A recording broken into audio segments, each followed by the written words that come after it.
எஸ்தரின் புஸ்தகம் 9ஆம் அதிகாரத்திலிருந்து பார்க்க போகிறோம். அந்த 9ஆம் அதிகாரம் 1ஆம் வசனம் எஸ்தர் புஸ்தகத்தை வாசிக்கும் பொழுது, யூதரானவர்கள் தங்கள் பகைஞரை மேற்கொள்ளும்படிக்கு காரியம் மாறுதலாய் முடிந்தது. இந்த காரியம் மாறுதலாய் முடிந்தது அப்படிங்கிறது இந்த ஒரு இடத்துல மட்டுமே இல்லை. எஸ்தர் புஸ்தகம் ஃபுல்லாக பார்த்தீங்கன்னு சொன்னால் காரியம் மாறி மாறி நடந்துகிட்டே இருக்கும். நினைக்கிறது எதுவுமே அதில் நடக்காது. யார் நினைக்கிறதுமே அதில் நடக்காது. ஆமான் நினைக்கிறது நடக்காது, முர்தக்காய் நினைக்கிறது நடக்காது. ஒவ்வொன்றும் மாறி மாறி யூத ஜனங்கள் நினைச்சது நடக்காது. ஒவ்வொன்றும் நடக்காது. எல்லாமே மாறுதலாய் முடியும். பொதுவாக நாம் அத்தனை பேருக்குமே இந்த எஸ்தரின் புஸ்தகத்தில் நடக்கிற சம்பவங்களைப் போல் நிறைய காரியங்கள் நம்ம லைஃப்பில் நடக்கும். நாம் ஒரு எக்ஸ்பெக்டேஷன், அதாவது சொல்லுவாங்க லைஃப் ஃபுல் ஆஃப் எக்ஸ்பெக்டேஷன்ஸ் அப்படின்னு சொல்லுவாங்க. எதிர்பார்ப்புகள் நிறைந்தது தான் வாழ்க்கை அப்படிம்பாங்க. ஆனால் பொதுவாக என்னை பொறுத்த வரைக்கும் நான் எனக்கு வச்சுருக்கிறது எப்படின்னா, more expectations will give more disappointments அப்படின்னு சொல்லுவாங்க. அதிக எதிர்பார்ப்பு என்ன செய்யும்? அதிக ஏமாற்றத்தை கொடுக்கும். எதிர்பார்ப்பே இல்லாத ஒரு வாழ்க்கை இருக்குது பாருங்கள், அதில் பார்த்தீங்கன்னு சொன்னால் ஏமாற்றமே இருக்காது. ஆனால் எதிர்பார்ப்பு இல்லாமல் இருந்தால் வாழ்க்கை சுவாரஸ்யமாக இருக்காது அப்படின்னு சொல்லுவாங்க. ஆனால் என்னை பொறுத்த வரைக்கும் எதிர்பார்ப்பு இல்லாமல் இருக்கிறது சுவாரஸ்யமாக தான் இருக்குது. ஆண்டவர் என்ன செய்வாருங்கிறத டெய்லி பார்க்கலாம். நமக்குன்னு ஒரு எக்ஸ்பெக்டேஷனே கிடையாது. அப்போ நாம் நினைக்கிறது அப்படியே ஆப்போசிட்டாக நடக்கும், அல்லது நாம் நினைக்கிற விஷயத்துக்கு பதிலாக வேறொன்றை கர்த்தர் செய்வார். பெரும்பாலும் இந்த எஸ்தரின் புஸ்தகத்தில் அப்படிப்பட்ட காரியங்களை நாம் தொடர்ச்சியாக பார்க்க முடிகிறது. அதாவது 4ஆம் அதிகாரத்திலிருந்து அந்த காரியங்களை நாம் ஒவ்வொன்றாக பார்க்கும் பொழுது அவர்கள் நினைக்கிற காரியம் ஒன்றுமே நடக்கவில்லை. ஒரு 4 காரியங்கள். ஏன் கடைசியாக அப்படி காரியம் மாறுதலாய் முடிந்ததுக்கு என்ன காரணம் அப்படிங்கிறதையும் நம்ம பார்த்துட்டு முடிக்க போகிறோம். முதலாவது ஒரு காரியம் மாறுதலாய் முடிந்தது என்ன அப்படின்னு சொல்லி பார்க்கலாமே. எஸ்தரின் புஸ்தகம் 6ஆம் அதிகாரம் 6வது வசனத்தையும் 7வது வசனத்தையும் வாசிங்க. ஆமான் உள்ளே வந்தபோது ராஜா அவனை நோக்கி, ராஜா கனம் பண்ண விரும்புகிற மனுஷனுக்கு என்ன செய்யப்பட வேண்டும் என்று கேட்டான். அதற்கு ஆமான் என்னையன்றி யாரை ராஜா கனம் பண்ண விரும்புவார் என்று தன் மனதிலே நினைத்து, இதான் அவன் எக்ஸ்பெக்டேஷன். என்னை இல்லாம வேற யாரையா இவர் ஆசீர்வதிக்க போறாரு, என்னை யாரு கனப்படுத்த போறாரு அப்படின்னு சொல்லி ஆமான் நினைத்து கொண்டு அப்புறம் ராஜாவை நோக்கி, ராஜா கனம் பண்ண விரும்புகிற மனுஷனுக்கு செய்ய வேண்டியது என்னவென்றால், இதுதான் ஆமானுடையதான ஒரு எக்ஸ்பெக்டேஷன். இப்போ அவன் என்ன நினைக்கிறான்னா, ராஜா மனசுல ஒன்று இருக்குது, ராஜா ஒன்று நினைச்சிருக்கிறாரு. ஆனால் ராஜா என்ன சிச்சுவேஷன்ல இருக்கிறாருன்னே தெரியாது. ராஜாவுடைய எண்ணம் என்ன, சித்தம் என்ன தெரியாது. ஆனால் ராஜா ஒரு கேள்வி கேட்ட உடனே அவனா ஒன்று நினச்சிக்கிட்டான், நம்மளை தவிர வேற யாரப்பா அவர் கனம் பண்ண போறாரு அப்படின்னு சொல்லி. அப்போது அவனுக்குள்ள ஒரு எண்ணம் இருக்கிறது. என்னன்னா, வேற யாரை கனப்படுத்த போறாரு, என்ன கனப்படுத்த இல்லாமல் வேற யார் இருக்கா இந்த ராஜ்யத்தில் அப்படின்னு சொல்லி அவனுக்கு ஒரு பெரிய நம்பிக்கை, தன்மேல ஒரு பெரிய நம்பிக்கை. ஆனால் வசனம் எப்படி அந்த சம்பவம் எப்படி போய் முடியுது அப்படின்னு கேட்டிங்கன்னா, 6ஆம் அதிகாரத்தில் ராஜா சொல்றாரு, இதே காரியத்தை நீ என்ன செய்ய, இப்போ நீ என்னென்னலாம் சொன்னியோப்பா அதை எல்லாத்தையும் போய் நீ என்ன பண்ணு, முர்தக்காய்க்கு போய் பண்ணுன்னு சொல்லிட்டார். இது அவன் எதிர்பார்க்காத ஒரு சம்பவம். பல நேரங்களிலே நாம் இப்படித்தான் கனப்படுத்த வேண்டும் என்று எதிர்பார்க்கப்படுகிறோம், உயர்த்தப்பட வேண்டும் என்று எதிர்பார்க்கப்படுகிறோம். நமக்கு ஒரு உயர்வு வரும் அப்படின்னு சொல்லி எதிர்பார்க்கிறோம். ஆனால் அந்த நேரத்தில் பார்த்தீங்கன்னா அந்த உயர்வு அப்படியே மாறி வேறு யார் கைக்காவது போயிடும், நம்ம கண்ணுக்கு முன்னாடியே போகும். நம்ம என்ன நினச்சிட்டு இருப்போம், நம்ம தான் அடுத்த ப்ரமோஷன், நம்ம தான் அடுத்து, நமக்கு அப்புறம் தான் இப்போது அவருக்கு அடுத்து நம்ம தான் வரப்போகிறோம் அப்படின்னு சொல்லி ஒரு பெரிய எதிர்பார்ப்பில் இருந்துக்கிட்டே இருப்போம். ஆனால் திடீர்னு என்ன நடக்கும்னு கேட்டிங்கன்னா, சம்பந்தமே இல்லாத ஆள் ஒருத்தர் அங்கே வந்துடுவாப்புல.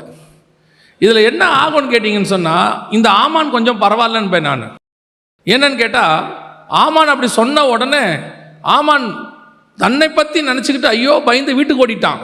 ஆனால் நம்ம என்ன பண்ணுவோம் தெரியுமா, இந்த ராஜாவுக்கு அறிவே இல்லை, என்னை விட்டுட்டு இன்னொரு ஆளை போய் இப்படி பண்ணுறாரு அப்படின்னு ராஜாவை திட்ட தொடங்கிடுவோம். இதுதான் நம்முடைய எக்ஸ்பெக்டேஷன், இதுதான் நம்முடைய சுபாவம். தேவன் உங்களுக்கு நியமித்ததை கண்டிப்பாக உங்கள் கையிலே கொண்டு வந்து கொடுப்பார், அதில் எந்த விதமான மாற்று கருத்தும் கிடையாது. ஆனால் தேவன் நியமித்திருக்கிற எல்லா காரியமும் உங்களுடைய தான் நம்ம நினச்சிக்க கூடாது. நாம் அப்படியே சில நேரத்தில் சில காரியங்கள் நடக்கும்போது, உதாரணமாக நான் என்ன வச்சே சொல்கிறேனே, இந்த ஊழியத்தின் பாதையில் ஆரம்பிக்கும் பொழுது 20 வருஷத்துக்கு முன்னாடி ஒரு வெளிநாட்டில் வேலை செஞ்சுட்டு இருக்கும்போது ஆண்டவர் திடீர்னு ஊழியத்துக்கு போன்னு சொல்கிறாரு. ஒரு 6 மாதம் 8 மாதம் ஜெபம் பண்ணுறோம். கர்த்தர் கடைசியாக ஃபைனலாக இல்லை நீ ஊழியத்துக்கு வரணும்னு சொல்லி ஆண்டவர் பேசின போது வேலையை குவிட் பண்ணிட்டு இங்கே வரும்போது என்ன கனவு தெரியுமா? சரி, ஆண்டவர் இவ்வளோ தூரம் 8 மாதம் பேசி கூட்டுட்டு வராரு, வேலையை விட்டுட்டு இங்கே வரோம் அப்படின்னு நினச்சி உள்ளே வந்தால் 11 மாதம் ஒரு மீட்டிங் கூட இல்லை. ஒரு மீட்டிங் கிடையாது, ஒன்றும் கிடையாது. ஃபாஸ்டிங் ப்ரேயருக்கு போவோம், யாராவது கூப்பிடுவாங்க, போய் ப்ரேயருக்கு தான் கூப்பிடுவாங்க, மீட்டிங்க்கு கூப்பிட மாட்டாங்க, செய்தி கொடுக்க கூட மாட்டாங்க. போவோம், அவங்களோட ப்ரேயரில் உட்காருவோம். எல்லாரும் நல்லா சொல்லுவாங்க, நல்லா ஜெபம் பண்ணுறீங்க பிரதர், அடுத்த ஜெபத்துக்கு வந்துருங்கம்பாங்க. ஒருத்தர் கூட மெசேஜுக்கு கூப்பிட மாட்டாங்க. நம்ம வந்ததே எதுக்காக வந்தோம்? ராஜா நம்மளை கனப்படுத்தி மேலே தூக்கிட்டு போகிறார் போல, எங்கேயோ போகிறோம் அப்படின்னு சொல்லி. கடைசியில் எல்லாருக்கும் சந்தேகம் வந்துருச்சு, நீ ஊழியத்துக்கு தான் வந்தியா இல்லை வேறு எதுக்காவது வந்தியான்னு. அந்த சந்தேகம் கடைசியாக எனக்கும் வந்துருச்சு. நம்ம ஊழியத்துக்கு தான் வந்தோமா, கர்த்தர் தான் கூப்பிட்டாரா? நம்மளுடைய எக்ஸ்பெக்டேஷன் என்ன? இப்படி நம்ம ஒரு எதிர்பார்ப்பு, இப்படி வரும் அப்படி வரும், இது நடக்கும் அப்படின்னு சொல்லி. ஆனால் ஆண்டவர் சொல்கிறார், இல்லை, கனப்படுத்த வேண்டும் என்ற ஒரு காலம் வரும்போது ஏற்ற காலத்தில் உங்களை உயர்த்தும்படிக்கு அவருடைய பலத்த கரத்துக்குள் அடங்கி இருங்கள். ஒரு நாள் வரும், கர்த்தர் உயர்த்துகிற காலம் ஒன்று வரும். அப்போ ஒரு கூட்டத்துக்கு என்ன இருக்குது? நாம் நினைக்கும் போது அது நடந்துடணும், நாம் நினைக்கும் போது அந்த உயர்வு வரணும். நம்மளை கர்த்தர் இப்போது ஆசீர்வதிச்சிருவார். அதாவது ஆண்டவர் உங்களுக்கும் எனக்கும் சிச்சுவேஷனுக்கு ஏற்ற மாதிரி நோட்டு எழுதுறவர் இல்லை, அந்தந்த காலகட்டத்துக்கு எழுதுகிற மாதிரி டைம் டேபிள் எழுதுறவர் இல்லை. அவர் நம் தாயின் கருவிலே உருவாகும் போதே எல்லாத்தையும் எழுதி வச்சுட்டார், மொத்தத்தையும் குறித்து வச்சுட்டார். புதுசாக ஒன்று ஆண்டவர் செய்ய போகிறதே இல்லை. இதில் வேற நம்ம புதுசாக வேற ஆண்டவருக்கு வேறு அட்வைஸ் பண்ணுவோம். ஆண்டவரே, இந்த சிச்சுவேஷன் போயிட்டு இருக்குதே உங்களுக்கு தெரியுமா? நம்மளை ஆண்டவர் கைவிட்டுட்டார் அப்படிங்கிறது என்ன காரணம் அப்படின்னா, நாம் இதில் இன்னொரு கொடுமை ஒன்று இருக்குது. நாம் உயர்த்தப்படலைங்கிறது ஒரு வருத்தம். நமக்கு எவன் பிடிக்காதோ அவனை உயர்த்தி இருப்பார். இருக்கிறதுலே அதுதான் நமக்கு ரொம்ப கொடுமை. நான் கூட பரவாயில்லைங்க, என்னை விடுங்க, அவன் என்ன பண்ணான்னு மேலே கூப்பிட்டு வந்தார். இது பெரும்பாலும் சபையில் பார்த்தீங்கன்னா பாஸ்டர் மேலே அந்த கோபம் வரும். பாஸ்டர் இத்தனை வருஷம் சர்ச்சுக்கு வரோம், நம்ம கண்ணுக்கு தெரில, என்ன பண்ணார்னு அவரை தூக்கி மேலே நிற்க வச்சு பாட்டு பாட விட்டுட்டார் அதுக்குள்ளே அப்படிம்பார். அப்படின்னு விசுவாசிக்க ஒரு எண்ணம். அதாவது இந்த புல்பீட்டுக்கு நிற்கிறதுக்கு கர்த்தர் யாரை முன்குறிக்கிறாரோ அவர்கள் தான் நிற்க முடியும். இங்கே அதுக்கு ஏஜோ அனுபவமோ அதெல்லாம் கர்த்தர் பார்வை இருக்குது. மோசேக்கு அப்புறம் யார் வரணுங்கிறது ஒரு காரணம் இருக்குது. நியாயமாக பார்த்தா மோசேக்கு அப்புறம் வேறு யாரோ தான் வரணும். ஆனால் வந்தது யார்? யோசுவா வந்துட்டார். இவங்கெல்லாம் என்ன நினச்சாங்க? நாம் ஆசாரிப்பு கூடாரத்தில் நிற்கிறோம், அந்த வேலை பார்க்குறோம், இந்த வேலை பார்க்குறோம், அடுத்து மோசேக்கு அப்புறம் நம்ம தான் நடத்த போகிறோம்னு நினச்சிக்கிட்டு இருந்தா, சம்மந்தமே இல்லாமல் மலைக்கடியில் உட்காந்துட்டு இருக்க ஒரு பையனை கூப்பிட்டு வந்துட்டார். தம்பி நீ வா, நீ தான் நடத்து அடுத்துன்னு. இப்போ அத்தனை பேருக்கு எப்படி இருக்கும்? இப்போ இவனுக்கே பயமாக இருக்குது. யாருக்கு? யோசுவாவுக்கே பயமாக இருக்குது. ஆண்டவரே, இவ்வளோ பேரை நான் எப்படி நடத்துறது அப்படின்னு ஆண்டவர் சொல்கிறார். நான் மோசையோடு கூட இருந்தது போல உன்னோடு இருப்பேன். இப்போ பிரச்சனையே அதுதான்.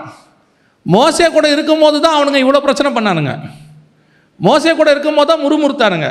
மோசே கூட இருக்கும்போது தான் எதிர்த்து பேசினானுங்க. மோசே கூட இருக்கும்போது தான் என்னை கொல்ல பார்த்தியான்னு கேட்குறானுங்க, வழியில் கொண்டு வந்து சாகடிக்க பார்த்தியான்னு கேட்குறாங்க. இப்போ இவர் சொல்கிறாரு, நான் மோசே கூட இருந்தது போலவே இருக்கிறேன். அதுக்கு நம்ம இருக்காமே இருக்கலாம். அவன் கூட இருக்கும்போது தான் இவ்வளோ பிரச்சனை வந்துச்சு ஆண்டவரே. அதோட அர்த்தம் என்ன அப்படின்னா, நான் மோசையோடு கூட எப்படி இருந்தேனோ அப்படி உன் கூட இருப்பேன்னு அர்த்தம். அதாவது மோசே கூட இருந்த மாதிரி இவங்க பார்த்த மாதிரி நீ பார்க்க மாட்டே. நல்லா கவனிச்சு பாருங்க. யோசுவா கிட்ட கர்த்தர் வந்த பிறகு ஒரு தடவை கூட அவர்கள் முறுமுறுக்கவில்லை, ஒரு தடவை கூட எதிர்த்து பேசவில்லை, ஒரு தடவை கூட அவனுங்க என்ன செய்யல, அவங்களுக்கு விரோதமாக ஒரு வார்த்தை பேசல.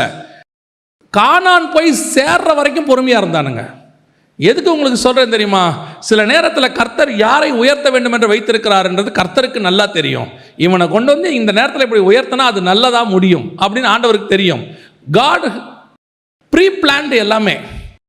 நாம் நினச்சிக்கிட்டு இருக்கிற காரியம் நடக்காது. நாம் நினச்சிட்டு இருக்கிற காரியம் நடக்கணும்னு நினைக்கக்கூடாது. நாம் ஆண்டவருக்கு பிளான் கொடுக்க வேண்டியதில்லை. அவர்கிட்ட ஏற்கனவே ப்ளூ பிரிண்ட் இருக்குது. அவர் தான் அடிக்கடி சொல்வார், நான் உனக்கு காண்பித்த மாதிரியின்படியே நீ கட்டுவதற்கு, ஆமாம், நீ உன் இஷ்டத்தை யூஸ் பண்ணாதன்னு அர்த்தம். நீ எதுவுமே இம்ப்ளிமெண்ட் பண்ணிடாத. Already everything is pre planned. இன்னைக்கு இதுதான் இங்கே பிரச்சனை. இதில் இன்னொரு கூட்டம் இருக்குது, அது இதை விட கொடுமையான கூட்டம். ஆமான் கூட்டமே இங்கே இருக்குங்க. அது என்ன தெரியுமா? இது எப்படியாவது அவனை தட்டி விட்டு மேலே வந்துடலான்னு ஒரு நினைப்பில் இருக்கும். எப்படியாவது அவனை தட்டிட்டு என்ன செஞ்சிடலாம். இவன் எப்படிப்பட்ட ஆட்கள் தெரியுமா? இவங்க எல்லாரும் இதில் ஆக்சுவலாக உண்மையாக பார்த்தீங்கன்னா மொர்தெக்காய் ராஜாவை காப்பாற்றியிருக்கிறான். ஆனால் அவன் அதை பற்றி என்ன செய்யல, ஒரு பெருசாக நினைக்கல. அவன் எங்கேயோ ஒரு வாசலில் போய் ரோட்டில் உட்காந்துருக்கிறான். இது என்ன சொல்கிறது, ராஜா செலக்ட் பண்ணி மேலே வந்தாள். ஆனால் எஸ்தர் புஸ்தகத்தை நான் படித்த வரைக்கும் ஒன்று மட்டும் எனக்கு நல்லா தெரியுது, ஆமானை விட கொஞ்சம் அறிவு குறைவு தான் அந்த ராஜாவுக்கு. உடனே மோதிரத்தை கழட்டி கொடுத்துறான் எல்லார்ட்டையும். ஆமான்ட்டையும் கழட்டி கொடுத்துட்டான், மொர்தெக்காய்ட்டையும் கழட்டி கொடுத்துட்டான், யார் போய் கேட்டாலும் கழட்டி கொடுத்துட்டான் அந்த ராஜா, அகாஸ்வேரு ராஜா. அவன் என்ன பண்ணிட்டான், ஆமானத்துக்கு மேலே உட்கார வச்சுட்டான். உட்கார வச்ச உடனே ஆமான் மாதிரி ஆட்கள் இருப்பாங்க கொஞ்சம் பேர், இது வேலையே பார்த்துருக்காது, ஆனால் மேலே உட்காரணும்னு நினச்சிக்கிட்டே இருக்கோம். அப்படி ஒரு குரூப் இருக்குது. இது இந்த ஆமான் குரூப்பு. இது சும்மாவே மேலே உட்காந்துக்கணும்னு நினைக்கும். இப்போ திடீர்னு இந்த எல்லா வேலையும் செஞ்சுட்டு ஒருத்தன் பின்னாடி உட்காந்துருப்பான். சில நேரத்தில் அப்படிப்பட்டவர்கள் நெருடலாக இருக்கும். என்ன நமக்கு ஒன்றுமே இல்லையே, ஒரு உயர்வு இல்லையே, ஒன்றுமே செய்யலையே, யாருமே கண்டுக்க மாட்டாங்களே. நான் சொல்கிறேன், யாருமே உங்களை கண்டுக்கவே வேண்டாம். உங்களை பரலோகம் பார்த்து கொண்டே இருக்கிறது. பரலோகம் ரிஜிஸ்டர் பண்ணிக்கிட்டே இருக்கு. நீங்கள் செய்கிற ஒவ்வொரு காரியமும் அவருடைய ஜீவ புஸ்தகத்தில் எழுதப்பட்டு கொண்டே இருக்கு, ஞாபக புஸ்தகத்தில் இருக்கு. அவர் நீதியுள்ள நியாயாதிபதி. ஒருத்தர் உண்மையாக வேலை செஞ்ச ஒருத்தனை கர்த்தர் விடவே மாட்டார். எனக்கு பைபிளில் ரொம்ப பிடிச்ச ஒரு விஷயம் என்ன தெரியுங்களா, தேவன் நம்ம உண்மையாக செஞ்ச ஒரு விஷயத்தை கூட, அன்றைக்கி செஞ்ச ஒரு விஷயத்தை கூட மிஸ் பண்ணாமல் பைபிளில் எழுதியிருப்பார்.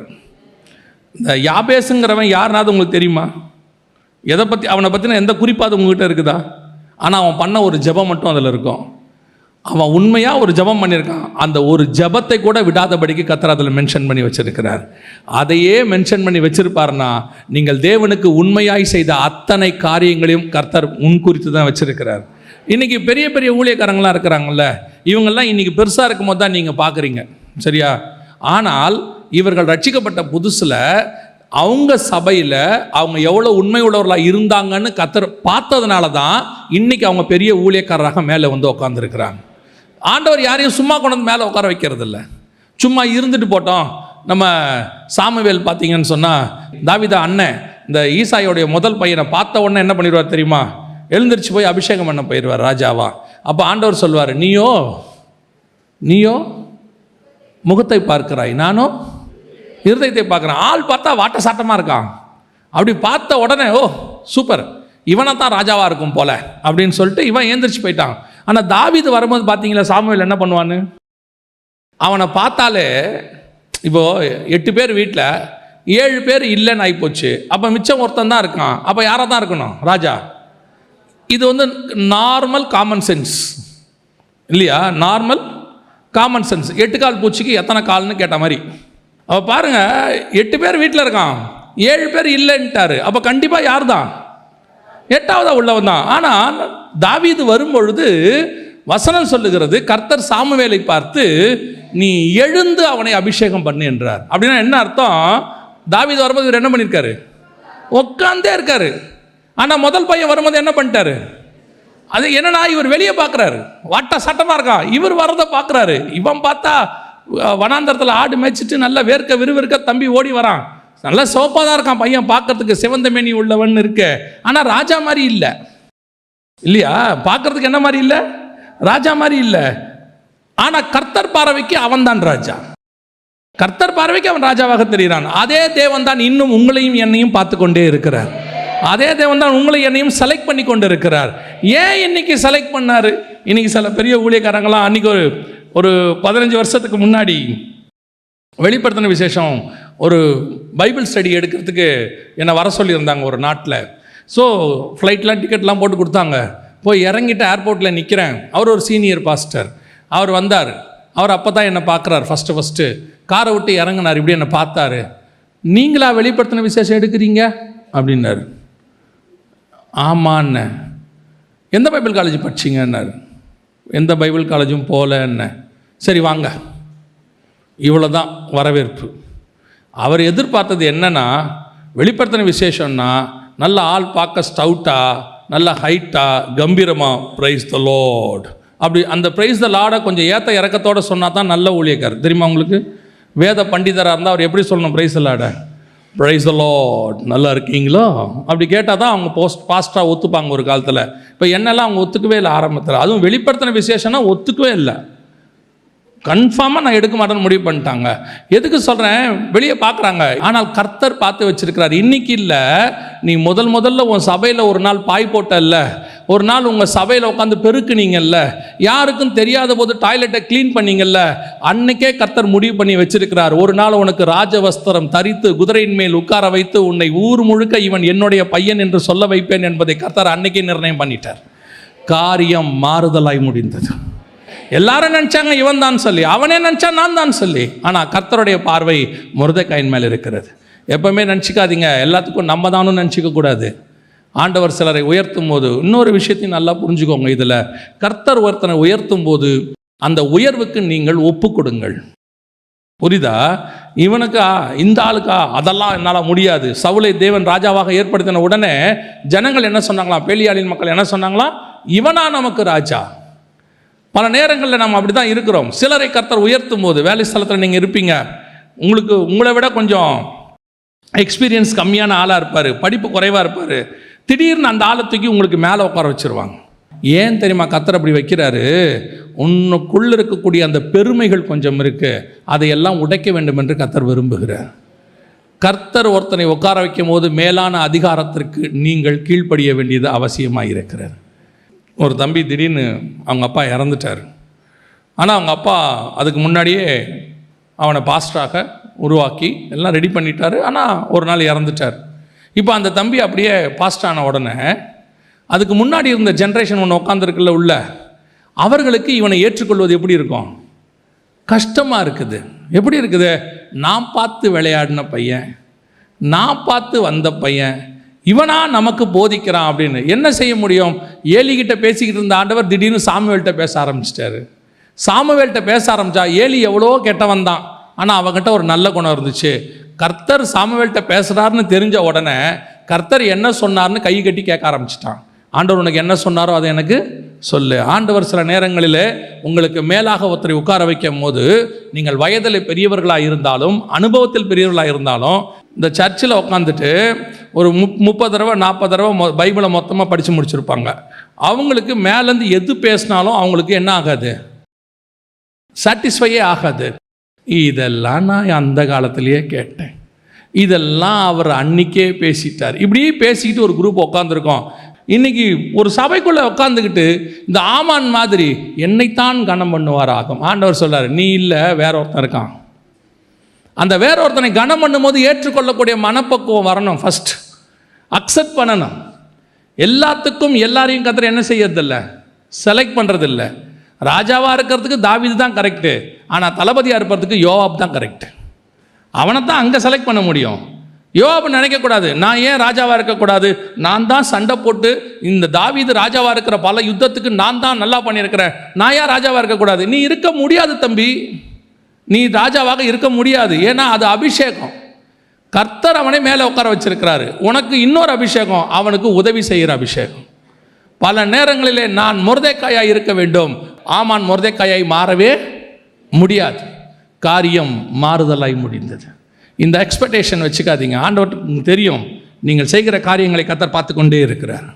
நீங்கள் ஒரு சின்ன ஒரு வெள்ளி காசு போட்டால் கூட கர்த்தர் அதை பார்த்தாராமா? நீங்கள் செய்கிற ஒரு சின்ன காரியத்தையும் பரலோகம் பார்த்து கொண்டே இருக்கிறது. the day will come, அந்த நாளிலே கர்த்தர் உங்களை உயர்த்தி மேலே உட்கார வைக்க வல்லமை உள்ளவராய் இருக்கிறார். அல்லேலூயா.